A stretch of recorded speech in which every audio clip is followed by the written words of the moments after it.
अस्सलाम वालेकुम। मेरी कामयाबी के आज के एपिसोड में आज जो हमारी मेहमान है, she is a multi talented lady जिनका नाम है समिया हमीद। वो एक सीनियर लेक्चरर हैं IOBM में, फैशन और ब्यूटी की कंसल्टेंट भी हैं और साथ ही साथ काफ़ी डिफरेंट NGOs के साथ भी एसोसिएट भी हैं।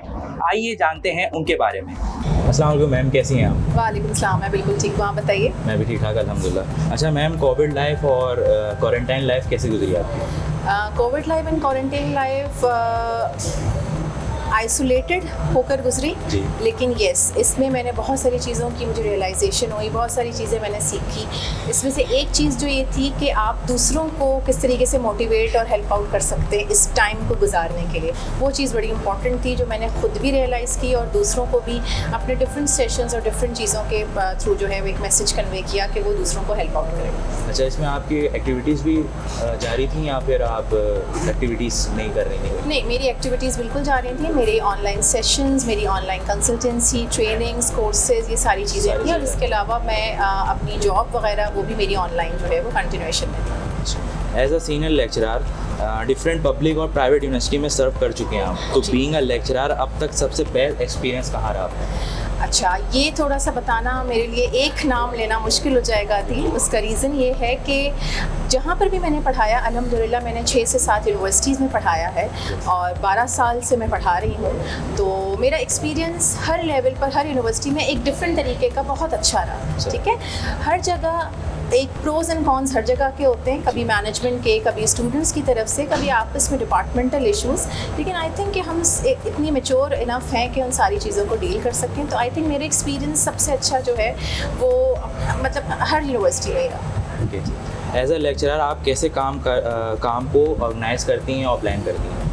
अच्छा, आप मुझसे टीचिंग के हवाले से बात कर रहे हैं या ओवरऑल? ओवरऑल भी बता दें, टीचिंग के हवाले से। अच्छा, अगर मैं टीचिंग को स्पेसिफिक करके बताऊं तो टीचिंग में ये है कि मैं जिस डिपार्टमेंट में इस वक्त सर्व कर रही हूँ, एंटरप्रेन्योरशिप डिपार्टमेंट में, तो वो बड़ा हैपनिंग सा डिपार्टमेंट है। ठीक है, सबसे पहले तो मैं क्लियर कर दूँ कि उसके अंदर कोई ऐसा थ्योरेटिकल कोर्सेज वगैरह नहीं होते कि हम स्टूडेंट्स को सिर्फ क्लासरूम सेटिंग में जो है बैठ के पढ़ा रहे हो, तो उसमें हमारी भी एक्टिविटीज़ बहुत होती हैं, हमारा भी बहुत बाहर का एक्सपोजर होता है, मीटिंग्स वगैरह, सेशंस, एंटरप्रेन्योरशिप के हवाले से कॉम्पिटिशन्स वगैरह, तो उसको भी बहुत अच्छे से मैनेज करना होता है उस टाइम में। इसके अलावा जो मेरे अपनी पर्सनल कैपेसिटी में कुछ काम वगैरह हैं, मेरे सेशंस हैं, तो वो भी जो है मैनेज करना इंपॉर्टेंट होता है और अल्हम्दुलिल्लाह के अब इतनी स्किल्स डेवलप हो चुकी हैं कि वो सारी चीज़ें मैनेज हो जाती हैं। कौन सी स्किल्स और क्वालिटीज़ हैं जो एक अच्छे लेक्चरर में होनी चाहिए? सबसे पहली चीज़ जो मैंने भी सीखी है अपने टीचर्स को देखकर, अपने मेंटोर्स को देख के, पेशेंस लेवल। बिल्कुल, पेशेंस लेवल। अगर मैं अपनी थोड़ी सी एक शॉर्ट उसमें आपको बताऊं तो when I was in my university level, तो वहाँ पर बीइंग अ स्टूडेंट जब मैं थी ग्रेजुएशन में स्पेशली, तो मेरा टेम्परामेंट इतना पेशेंटली नहीं था, पेशेंस नहीं था मेरे अंदर। ठीक है, लेकिन जब मैं इस प्रोफेशन में एंटर हुई तो मैंने बहुत सारी चीज़ें देखी, फिर मैंने देखा कि पेशेंस होना बहुत ज़रूरी है। अच्छा, ये पेशेंस का वर्ड मैं सिर्फ एग्रेशन और उससे नहीं कनेक्ट कर रही, बल्कि मैं स्टूडेंट से, फॉर एग्जाम्पल आप मेरे स्टूडेंट हैं तो मुझे पेशेंटली आपकी बात सुननी है, ना कि ये कि मैं अपने लेवल पर जाके जो है कुछ स्टेटमेंट बिल्ड कर लूँ और बात बिल्ड कर लूँ, तो ये बहुत इंपॉर्टेंट है। अच्छा मैम, आपका 12 साल का एक्सपीरियंस है, तो आप अपने स्टूडेंट्स को ड्यूरिंग लेक्चर कैसे इंगेज रखती हैं? देखो, आज का जो टाइम है, एजुकेशन बहुत चेंज हो चुकी है और इस कोविड लाइफ की वजह से आप भी इस बात को एक्सेप्ट करते हैं, जो भी हमारे व्यूअर्स इसको देखेंगे वो भी एक्सेप्ट करते हैं और अग्री करते हैं इस बात से कि एजुकेशन जो है वो ग्लोबली उसका जो एक ऑब्जेक्टिव है वो चेंज हो चुका है, एक पैटर्न मैथडोलॉजी चेंज हो चुकी है, फ्लिप क्लासरूम्स का कॉन्सेप्ट आ चुका है और ये फ्लिप क्लासरूम का कॉन्सेप्ट एक्सेप्ट जो है बहुत अच्छी तरीके से हुआ है कोविड की वजह से। लेकिन इससे पहले से डिफरेंट यूनिवर्सिटीज़ के अंदर, जैसा जहाँ पर मैं पढ़ा रही हूँ, वहाँ पर भी हम experiential learning, activity based learning के ऊपर ज़्यादा फोकस करते हैं, ना कि ये कि स्टूडेंट को थ्योरेटिकल बातें समझा दी जाएं, पढ़ा दी जाएं और उनको वो चीज़ें लॉन्ग टर्म में याद नहीं रहती। लेकिन अगर आप किसी एक्टिविटी में, किसी प्रोजेक्ट में उनको इन्वॉल्व रखते हो और वो जब वो परफॉर्म करते हैं, फिजिकली जाते हैं, अपनी रिसर्च कंडक्ट करते हैं, वो नॉलेज जो है उनके लिए जो है वो लॉन्ग टर्म में वो याद रखते हैं। अच्छा मैम, एंटरप्रेन्योरशिप को आप कैसे एक्सप्लेन करेंगे? ओके, ये बड़ा इंटरेस्टिंग क्वेश्चन है क्योंकि कभी कभार लोग ये समझते हैं कि एंटरप्रेन्योरशिप की कोई एक डेफिनेशन, बिल्कुल। देखिए, मैं सिंपल सी एक बात बताती हूँ, कोई भी एंटरप्रेन्योर होगा तो वो आपको यही कहेगा मोर और लेस। ठीक है, एंटरप्रेन्योरशिप इज़ अ माइंडसेट। ठीक है। एंटरप्रेन्योरशिप कोई ऐसी चीज़ नहीं है कि मैं ज़बरदस्ती फोर्सली आपको पढ़ा दूँ एज अ कोर्स, आपको समझा दूँ और आप पे मैं एंटरप्रेन्योर बन गया या मैं एंटरप्रेन्योर बन गई, ठीक है। It's about the mindset. वो माइंडसेट डेवलप करना बहुत इंपॉर्टेंट है और वो उसी वक्त होगा कि जब अदील खुद चाहेंगे अगर कि वो माइंडसेट मेरा बिल्ड हो तो ही वो एंटरप्रेन्योर बहुत अच्छा बन सकते हैं और अपनी एंटरप्रेन्योरल एक्टिविटीज़ को जो है वो परफॉर्म कर सकते अपनी विल से। हैं। बिल्कुल एग्जैक्ट। अच्छा मैम, आपने डिफरेंट एनजीओज में भी काम किया है, एज अ ट्रेनर वहाँ एसोसिएट भी रह चुकी हैं जी बिल्कुल। तो एंटरप्रेन्योरशिप जैसे टॉपिक को कैटर कैसे करते हैं? ओके, अगेन ये बहुत इम्पॉर्टेंट जो है इसका जवाब होगा बहुत सारे लोगों के लिए जो ये समझते हैं कि शायद एंटरप्रेन्योरशिप जो है वो सिर्फ हम यूनिवर्सिटी लेवल पर, या मैं ये कहूँ सॉरी मतलब इसको किसी गलत सेंस में नहीं लीजिएगा कि मतलब सिर्फ पढ़े लिखे लोगों की चीज़ है, ऐसा नहीं है। देखें, अगर मेरी सर्टेन डिग्रीज़ हैं, मैंने पढ़ाई की है, तो एक अंडर प्रिविलेज्ड एरिया में अगर मैं जाती हूँ जहाँ पे ज़्यादातर एनजीओज़ में इसी तरह के लोग आते हैं और मैं फ़ीमेल्स के साथ ज़्यादा जो है वो लिंक में रहती हूँ और एसोसिएटेड होती हूँ और मैं फ़ीमेल्स के लिए ही डिफरेंट ट्रेनिंग्स डिज़ाइन और कंडक्ट करती हूँ, उसमें से एक एंटरप्रेन्योरशिप की है। तो अगर वो ज़्यादा फॉर्मल एजुकेशन उनके पास नहीं है, बिल्कुल भी नहीं है, वो बिल्कुल पढ़ी लिखी नहीं है, लेकिन ये बात मैंने खुद रियलाइज़ की और मुझे बहुत अच्छा भी लगा और मैं आगे भी इसको कन्वे करती हूँ कि हर इंसान में कोई ना कोई स्किल होती है। तो सिंपल सी चीज़ है कि आप उसकी स्किल्स को आइडेंटिफाई करें, उसको बताएं कि ये आपकी स्किल्स है, क्योंकि ये हम करते नहीं हैं, ठीक है। तो आप स्किल्स को आइडेंटिफाई करें और उसको फिर बताएं कि किस तरीके से इस चीज़ को आप एंटरप्रेन्योरल एक्टिविटीज़ में कन्वर्ट करके अपना जो है ब्रेड एंड बटर अर्न कर सकती हैं। उसके लिए ज़रूरी नहीं है कि अगर कोई खातून जो है ज़्यादा बाहर नहीं निकलती, उनको अलाउ नहीं है या कोई भी और दूसरा रीज़न है, वो घर में बैठे हुए बहुत अच्छे से अपना कोई ना कोई काम कर सकते हैं।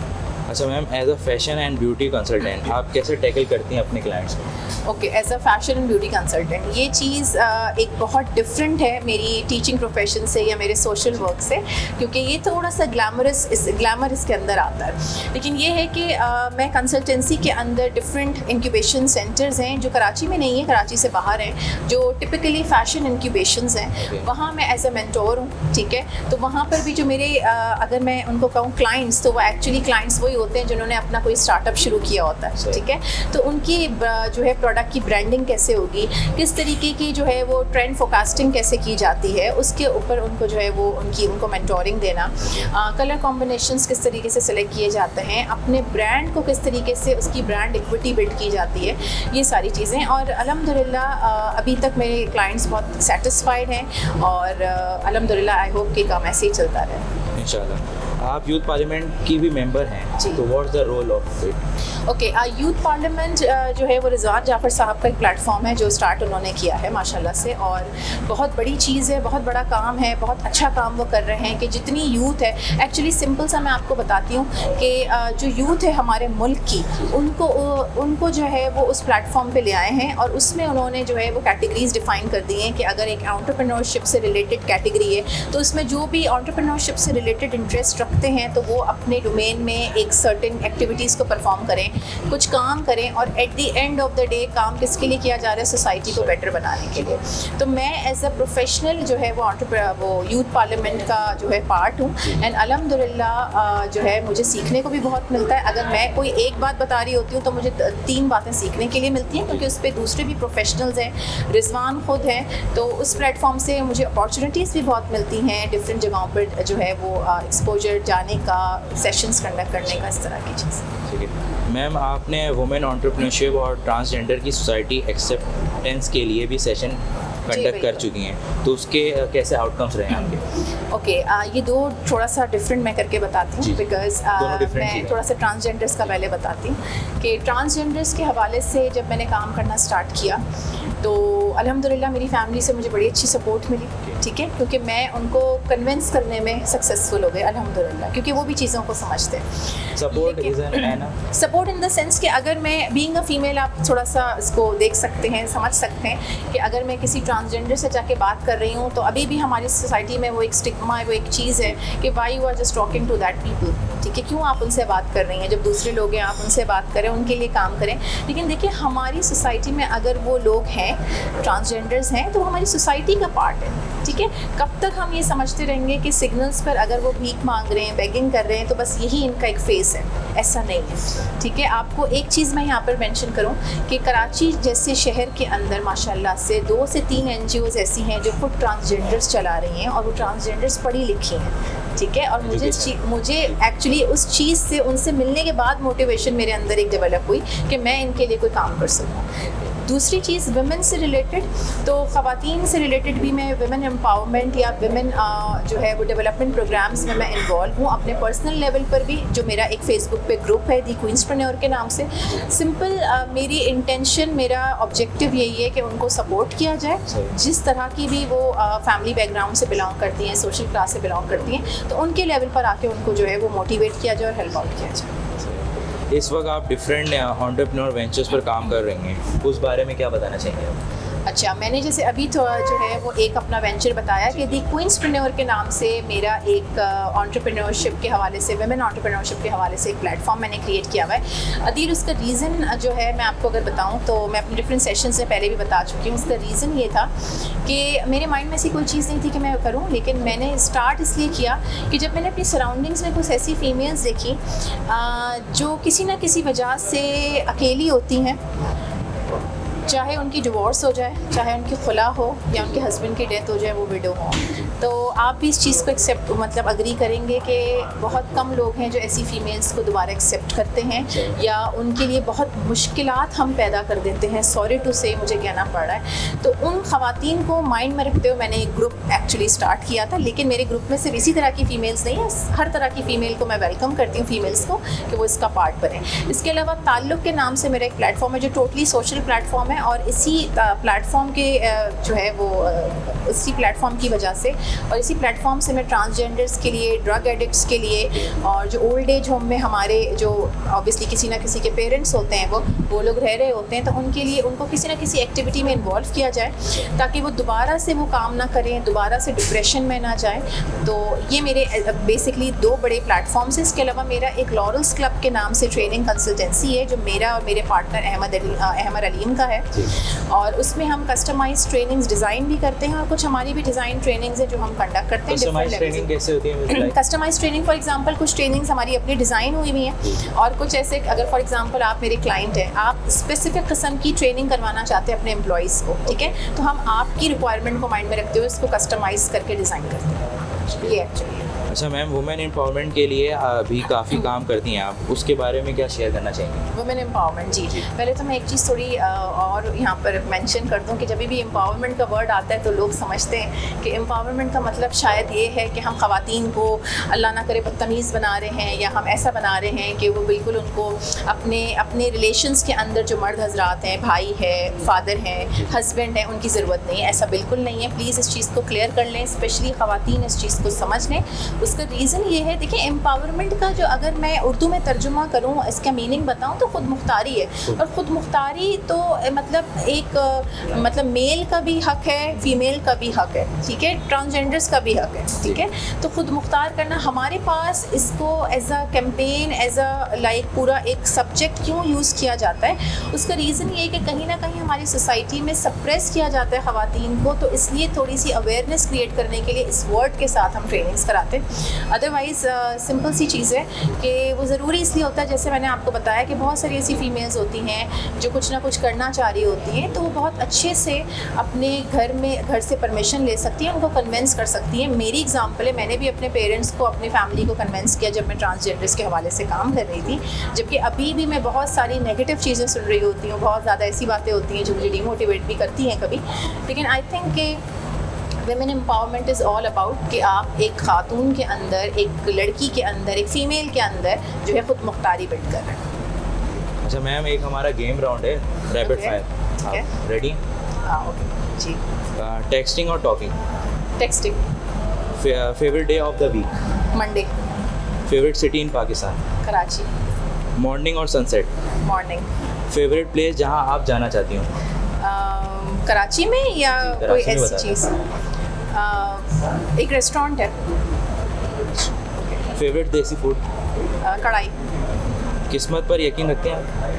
बिल्कुल रखती हूँ, लेकिन उसके लिए खुद काम करना बहुत इंपॉर्टेंट होगा, इसलिए रखती हूँ। एक इंसान को खुश रहने के लिए क्या चाहिए? Satisfaction. Favourite type of drink? पानी। पहली नज़र के प्यार पर बिलीव रखते हैं आप? Yes, to some extent. आपको हुआ है कभी? नहीं, फिलहाल तो नहीं। अच्छा मैम, एक हमारा दूसरा गेम राउंड है दिमाग घुमाओ। ओके, इसके लिए रेडी हैं? इसमें आप क्या करने वाले हैं? सवाल करेंगे, आप दिमाग शायद घूम जाए आपका। ओके। वो क्या चीज़ है जो हम तोड़कर यूज़ करते हैं? तोड़कर? यूज़ करते हैं। अंडा? जी राइट, करेक्ट। ओके। किस सवाल का जवाब आप कभी हाँ में नहीं दे सकते? सोचना पड़ेगा इसके लिए तो। मौत का?